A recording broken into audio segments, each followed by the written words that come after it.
So I noticed as I was doing long sentences or multiple words, up to 3 to 5 words, that I was starting to drift in my italic axis. And so what I ended up doing was go ahead and what I do now is just strike a bunch of random lines throughout the project on one axis, and I hover between about 10 to 20 degrees. And if you want to really get all technical about it, you can use an adjustable triangle like this, and just to get yourself established. If this helps, otherwise you can just strike a line. It really is up to you. I kind of like to hover around 12 degrees with these italic letters. Anything beyond 20, beyond that, starts to kind of look weird. And this just kind of is a nice guide to help with keeping your vertical axis on track as far as the italic. And then this is just to show you how to be mindful of letter widths, just to keep them the same, uniform. And just as you're sketching it out, what I like to do is think about the outside of the letter, and I just get that in my head. Whenever I just kind of quickly sketch out a word, I'm thinking of the outside of each letter form. And for example, when I'm drawing this A, I'll be thinking of that thick stroke as the outside of that stroke, and then the thin stroke obviously just going to be a thin line. But I'm not thinking about the angle. I'm thinking about the letter width at the bottom. So say this was the first letter, and the A was the first letter of the word.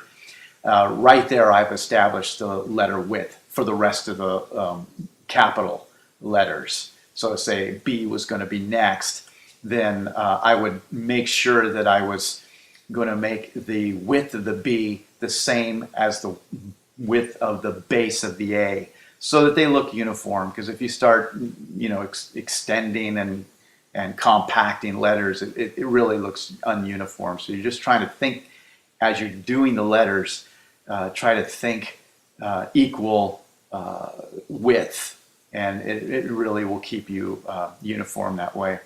And also the lowercase are the same way. And for this alphabet, I would rarely ever do all caps for a word.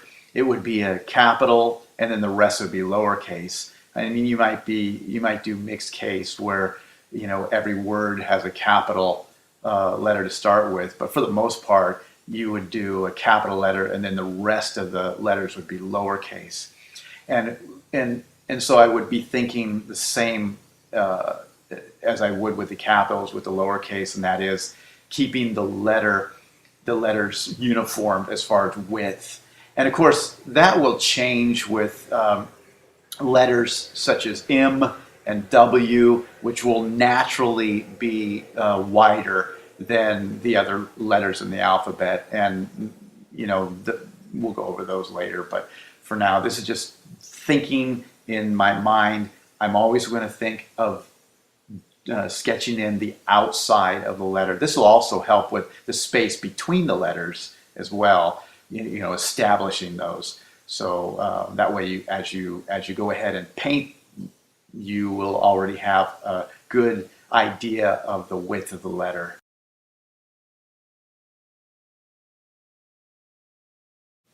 So with the capital A, I like to start out with the thin stroke, the backside of the A, and I palette out my brush real flat so I can make a nice, clean, beginning thin line.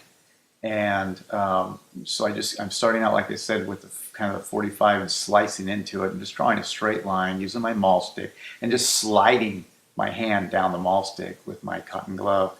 And I already know my 2 points. I just went just below the top line to make that line, because I'm going to make a little angle at the top to finish it off. Then I come and I do the outside of the front side of the A, the thick stroke, and I just kind of flare it in and out just slightly, so it gives it kind of a little character. Instead of just trying to go straight vertical down, I just flare all of these letters this way.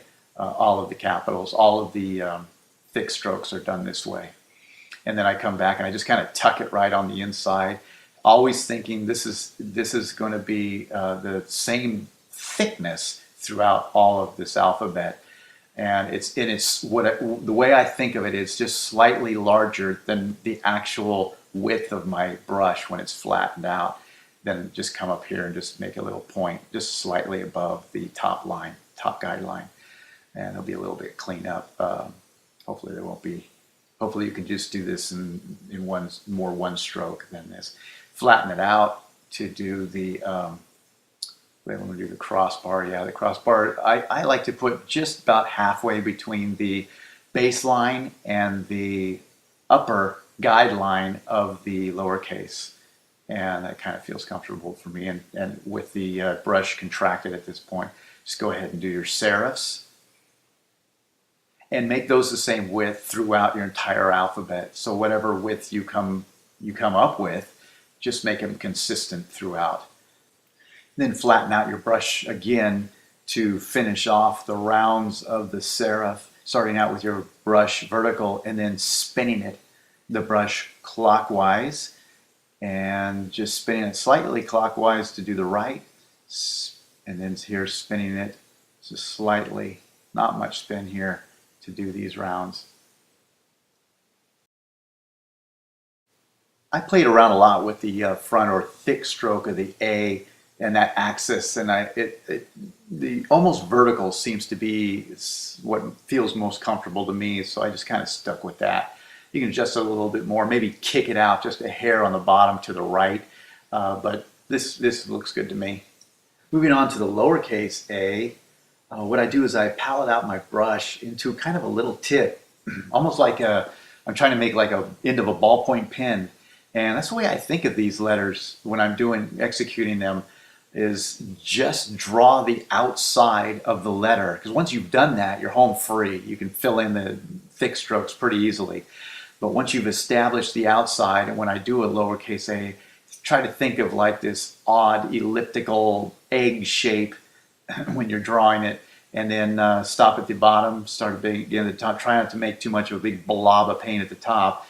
That's just something you're going to have to clean up, and then come down and almost taper in to make this kind of strange egg shape. Always being mindful of the direction of your axis as well, of your italic axis, because you remember these letters are always conforming to the axis. Then flatten out your brush, come in at an angle, and then to make you push down right here, and then start to let up and spin a little slightly clockwise, just a little bit.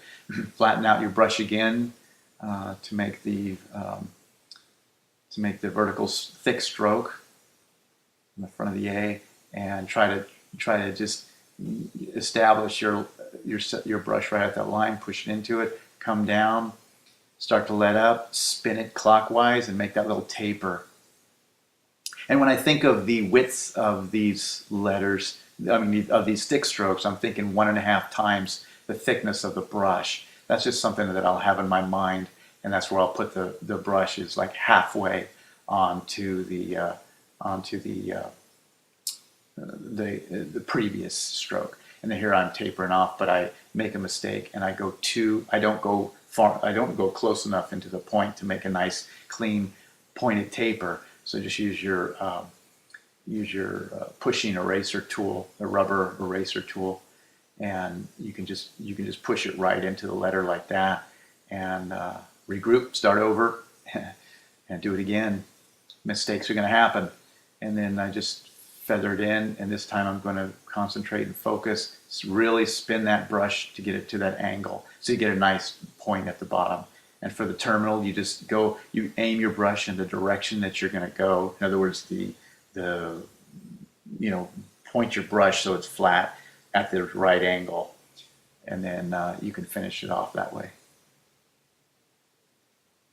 A little cleanup at the top.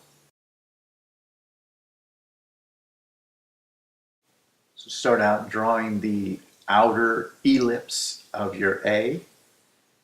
You just draw around the outside, fill in your thick stroke, starting out tapered and then tapering off at the end.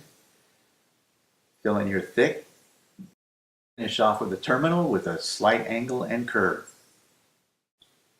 Capital B, flatten out your brush, horizontal, bring it straight down, following the left edge of that thick, and then coming back, paletting again, and doing the inside. Brush and a half width for the thick stroke. And I always like to establish the absolute outside of the letter, because then once you've done that, you've locked the letter, and you can also touch that up if it's not wide enough. You can make it wider, or you can always adjust it if you have to, if you're not feeling comfortable with the width of the letter. And then I start out with the serif and bring it straight around, spinning my fingers clockwise to get that upper round. And normally I can go all the way to the thick stroke with that, doing that method. And then it's just below the upper line of the lowercase letters, as you can see. And the same thing with the bottom stroke. Now this is a little fatter than the top one, and you can bring that around, but I do not finish it off with the serif. I come back to make a nice clean serif start with the brush. This just looks a lot cleaner, but I do bring it all the way over and clean things up that way. Flatten it out, and you're done at this point. You've locked in the width of the letter, the serif length. Now all you have to do is fill in the thick strokes on the rounds on the B. It's just a horizontal brush, flattened out, bring it down. You're thinking and looking at the width and thickness of the thick stroke on the B to match it, because that's the goal, is to try to match the thick strokes as much as possible. It just looks more uniform that way. Same with the lower stroke. And fill it in. And there you go. Capital B. And where those intersecting points are, where the rounds of the B are, make sure that there's a good space and thin stroke there. It looks a lot better than if it's thick. So the lowercase b, you start out with a paletted brush, again, thinking about the left side of the letter, coming down, bringing it down, and spinning your brush clockwise to make that tapered stroke at the bottom. You're going to make one more stroke just like that. Be mindful of the width of the thick stroke, the brush in half.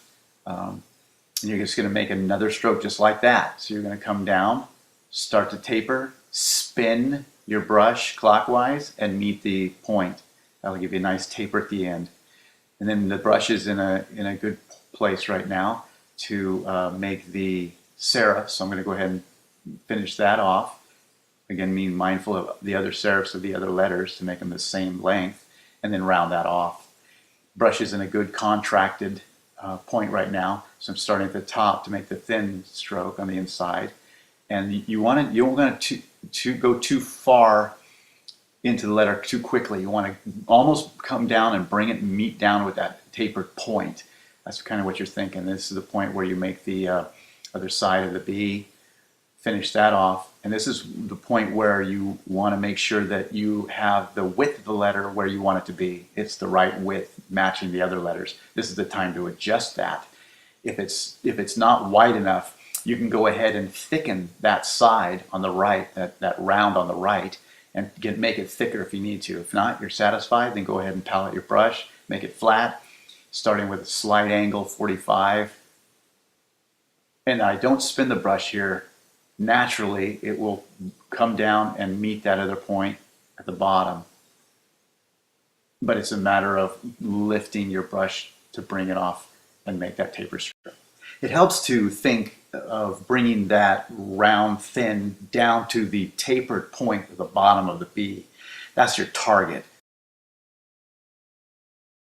Starting with a semi-contracted brush, almost like a ballpoint pen, just go ahead and draw around this backside of the C to get your the radius that you want. And if this is also the time to fix that, if it's tweaked or whacked in any way, you can always tweak it, but try to tweak it so that it's your outside stroke, and then bring down your serifs along the axis, italic axis line.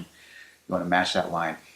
You can go ahead and fill it in now too. It's a good time because the brush is at a good point right now to do that. The lower one is just kicked forward just slightly. It's a little forward.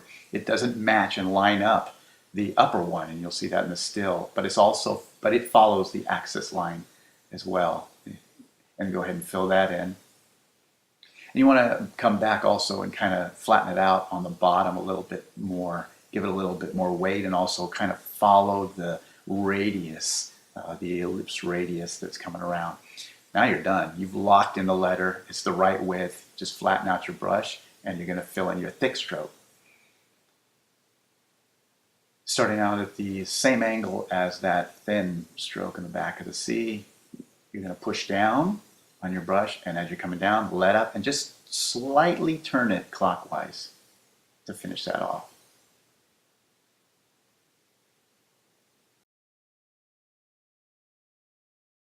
Here we see the optically favorable lower serif kick forward a little. Similarly with the lowercase c, you want to go ahead and basically line in that back of it, and to get it the way you want it, it's a good time to make sure it's the right angle, italicized, and also a nice ellipse. And then you can come back around and like you were going to make an O, so you're just kind of heading down like you're going to make an O, but then stop short of that, and then go ahead and fill in that small terminal round. And it's nice about one shot, you can kind of push paint around on a smooth surface to make it nice and round. And the bottom terminal is just that. It's more or less like a extended terminal, like the ones for the AI, etc., rather than coming around like a radius, like you're making a round C.